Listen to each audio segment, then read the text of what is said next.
mapipigilan ang kapalaran. Sa gitna ng tag-init, mababago ang buhay ng isang Carbonell. Hindi si Doña Charito Carbonell, hindi si Aida, kundi si Vivian.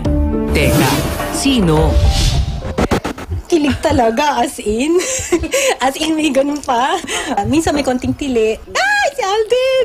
Si Vivian, super fan ni Alden Richards at ng Mundo Mo'y Akin. Hindi pa pinapakita yung mga cast na iba. Nung pinakita siya, aba, Alden! Sabi ko, din lalo na akong, sabi ko, susundan ko to. Maganda yung storya. Kakaiba, simple pero kakaiba. Try ko nga sumulat kung pwede lang na ma-meet ko siya o ano. Ay! Hindi ko alam kung anong gagawin ko pag nakita ko siya ngayon. Siyempre, kiss and hugs. Tsaka siyempre, makausap ko rin siya, magkakwentuhan din kami, maski sandali kung mabigyan ng chance. Di lang kasi sa itsura o galing nabuo ang paghanga ni Vivian kay Alden, kundi pangungulila rin sa nawalang kapatid. Siguro dahil din dahil dun sa humbleness niya, sa kagandahan loob niya, parang medyo na-associate ko rin siya sa kapatid ko. Na yung namayapa na, yung death anniversary niya. Tapos, siyempre medyo depressed. Nanood akong TV, siya yung una kong nakita. Sabi na parang na-focus sa kanya yung attention. Sinundan ko na siya mula nun. And I know may rin siya, intelligent siya. Ganun yung kapatid ko kasi. Finally, nakarating na si Vivian sa set at halo-halo ang nararamdaman niya.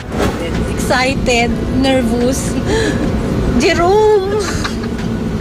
Makikita na kita. Mamimit. Salamat.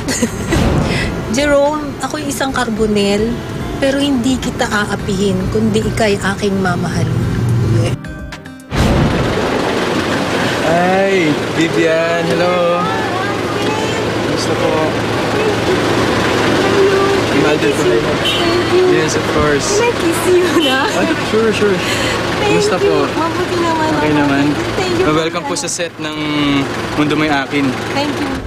Si Alden pa mismo ang nag-ikot kay Vivian sa set ng Mundo Mo'y Akin at pinakilala sa buong cast, including syempre si Luis de los Reyes. Siyempre yung una, excited ako, diba? Tsaka overwhelmed. Tsaka medyo hiya pa ako kanina eh. Ngayon nung the chance na nagkatabi kami, nagkausap kami while having meal, nakilala ko pa siya ng gusto. Mas bumilib pa ako sa personality niya, sa pagkatao niya. Ito po, I have a gift for you. Thank you. Ito po, Wow. yung picture ko po sa Wow. pictorial po ng Mundo Mo'y Akin. And Thank you. ito po, remembrance po.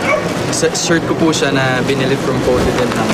Thank you so much po sa pagbisita sa akin dito. Salamat din na inalaw niyo ako na. Opo, bihirang-bihira lang po kasi yung pumupunta na ganito sa amin, sa set namin. At dahil sa kanya, naisipan ng Mundo Mo'y Akin na buksan pa ang pagkakataon sa 8 pang fans ng teleserye. 8 fans na makakabisita sa set ng Mundo Mo'y Akin. Makakahalubilo ang 8 leads ng serye sa pamamagitan ng pagbisita sa Facebook page ng Mundo Mo'y Akin.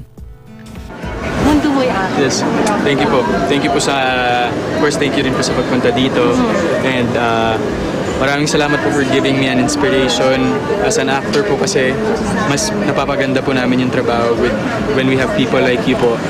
And ang sarap pong magtrabaho, ang sarap umarte at mag-inspire ng buhay. So maraming salamat. Hindi mawawala ang suporta ko sa iyo. Thank you po. Thank you po. Thank you po.